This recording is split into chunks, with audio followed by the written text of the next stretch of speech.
ওই এক টুকরা ভালোবাসার ছিটে ফোটা পেয়ে আমাদের মধ্যে ভালোবাসার ঠেলা কি দেখছেন?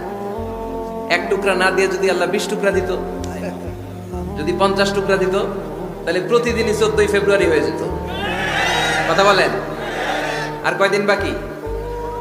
হ্যাঁ, 14 ফেব্রুয়ারি বিশ্ব ভালোবাসা, বিশ্ব বেহায়া দিবস, বিশ্ব গজবের দিবস, অশ্লীলতার দিবস, ধর্ষণের দিবস, নারীদের সম্ভ্রম হারানোর দিবস। চিল্লায় বলে ঠিক কিনা? এই দিন কোনো মুমিন পালন করতে পারে? বাবা যারা এসেছেন, ছেলেদেরকে মেয়েদেরকে সাবধান করেন, ওই দিন যেন আপনার ছেলে মেয়ে 5 ওয়াক্ত সালাত জামাতের সাথে পড়ে, ওই দিন যেন আল্লাহর কোরআন তেলাওয়াত করে আল্লাহর কাছ থেকে ক্ষমা চেয়ে নেয়। এই দিনগুলো আমাদের জন্য নয়, এগুলো পাশ্চাত্যের লোকেরা পালন করে, যাদের মধ্যে কোনো ভালোবাসা নাই, যাদের মধ্যে কোনো মায়া মহব্বত নাই, যাদের মধ্যে কোনো দরদ নাই।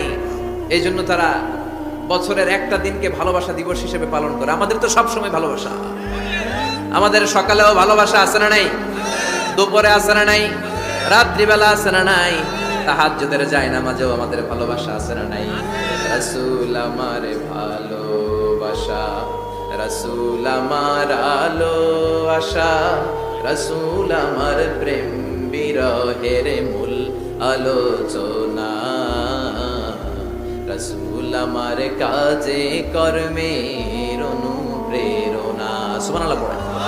আমাদের সব সময়ের ভালোবাসা, আমাদের ভালোবাসার জন্য ডে দিবস পালন করতে হয় না, প্রতিটা মুহূর্ত আমাদের ভালোবাসা দিয়ে হৃদয়টাকে সমৃদ্ধ করে দিয়েছে কে? এজন্য আল্লাহ ডেকে বললেন, গোলাম ভালোবাসা তৈরির পরে আমি 100 টুকরা করলাম, এক টুকরা ভালোবাসা বিশ্বের সব মানুষের মধ্যে ঢেলে দিলাম, 99 টুকরা ভালোবাসা আমি আল্লাহ নিজের মধ্যে রেখে দিলাম। দেখেন, এক টুকরা ভালোবাসা পেয়ে আমাদের মধ্যে কত ভালোবাসা বাসে। ভালোবাসার গান আছে না নাই, নাটক আছে না নাই, উপন্যাস আছে না নাই, ভালোবাসার ফিল্ম আছে না নাই। হাজবেন্ডের জন্য ওয়াইফের ভালোবাসা, বন্ধুর জন্য বন্ধুর ভালোবাসা, আবার গার্লফ্রেন্ডের জন্য বয়ফ্রেন্ডের ভালোবাসা আছে না নাই। আমরা কি এই ভালোবাসা করব? ভালোবাসা সব হবে বিয়ের পরে। চিল্লায় বলেন ঠিক কিনা? আপনি আপনার হাত স্ত্রীর হাতের সাথে মিলালে 2 হাতের সগীরা গুনাহ মাফ করে দেয় কে? আপনি আপনার নজরটা স্ত্রীর চেহারার দিকে ফেললে চোখের সগীরা গুনাহ মাফ করে দেয় কে? আবার বিশ্বনবী বললেন, শীতের রাতে এক কম্বলের নিচে যখন তোমরা শুয়ে থাকো, তখনও তোমাদের আমলনামাটা সওয়াব দিয়ে পূর্ণ করে দেয় কে? কি সুন্দর ইসলাম! What a balanced religion we have got from our Lord. আল্লাহর কাছ থেকে কি ভারসাম্যপূর্ণ জীবন বিধান আমরা পেয়েছি। পরকিয়া করলে গুনাহ, আর স্ত্রীর সাথে ভালোবাসা প্রকাশ করলে সওয়াব আছে না নাই? আপনি ভালোবাসার কথা স্ত্রীকে বলবেন, স্ত্রীর প্রশংসা করবেন, তার সাথে খুনসুটি করবেন, সওয়াব আছে না নাই? কিন্তু ভাবির সাথে করলে গুনাহ আছে না নাই? শালীর সাথে করলে, কাজিনের সাথে করলে, আল্লাহ তুমি বুঝার তৌফিক দাও। ভালোবাসা তিনি 100 টুকরা করে সবার মধ্যে ঢেলে দিলেন, এক টুকরা নিজের মধ্যে রাখলেন 99 টুকরা। এরপরেও কত ভালোবাসার উপমা গোটা বিশ্বব্যাপী।